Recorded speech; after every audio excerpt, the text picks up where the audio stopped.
பீதா சுதன் பரிஸ்டாவின் பெயராலே ஆமீன். மரியே வாழ்க.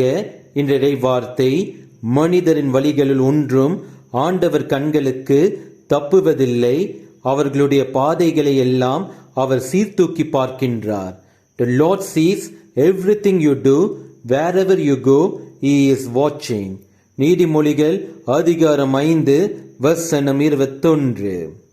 நாம் செய்யும் செயல்கள் ஒவ்வொன்றும் கடவுள் இயேசு கிறிஸ்துவை மகிமைப்படுத்த வேண்டும் என்ற நோக்கத்திற்காக மட்டுமே செய்ய வேண்டும். நம்முடைய நினைவு, சொல், செயல் அனைத்தையும் அவர் அறிவார். எனவே நமது செயல்கள் அவருடைய மகிமைக்காக செய்யப்படும் போது நம்முடைய வாழ்க்கை வெற்றி பாதையில் செல்லும், நம்முடைய வாழ்க்கையும் புனிதமடையும். இயேசுவுக்கே புகழ். மரியே வாழ்க. ஆமென்.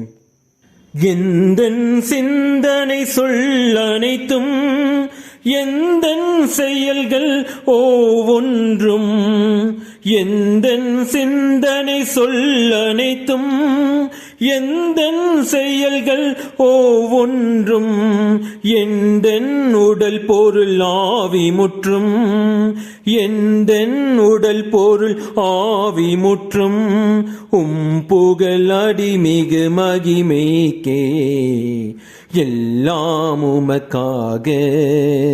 இயேசுவின் திவ்ய இருதயமே